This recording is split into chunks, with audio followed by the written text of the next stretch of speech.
Hi, I'm Erin and I work at Tangerine Salon in Frisco. Today I'm going to be talking to you about how I style and prep my clients' hair for pictures for Instagram.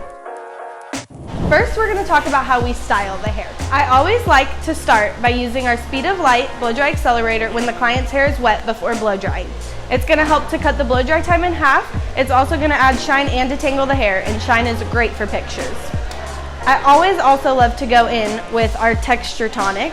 It's going to give it more of that beachy look so it's not so uniformed and you can kind of move it around a little bit more. So once the hair is all styled, I like to finish off the look with our Air Control hairspray.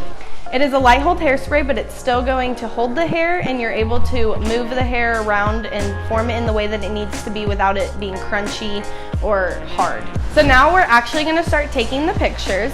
And I always like to take my pictures where there's natural light, whether that's outside, by a big window. I only ever use the ring light if I absolutely need it. I like to start with the client facing away from me, their back to me with all of their hair behind their shoulders. I typically tell them to tilt their head back so you can really see all of the hair from the root to the ends.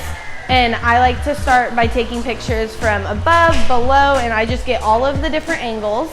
If you can, take as many pictures as you can, just because all of the different angles, different lighting changes all the time, and so you might get a good picture in one place and not a good picture in the other, but you're just gonna have multiple options. And then I like to turn them around and put their hair all in front of them. And then after their hair is there, I kind of just move them. I always make sure that their shoulder is not in the way, because if you have their shoulder in the way, it's just going to be distracting. It's going to move the hair a little bit, and it's not going to be focused on the hair like you want it to be. I don't ever edit any of my photos either. I like to let the lighting do the talking. Sometimes I will brighten the photo if it's just a little bit too dark outside, but there's no filters or anything like that on the pictures. You just want it to be very natural so that the clients can really see the color and the dimension in the hair.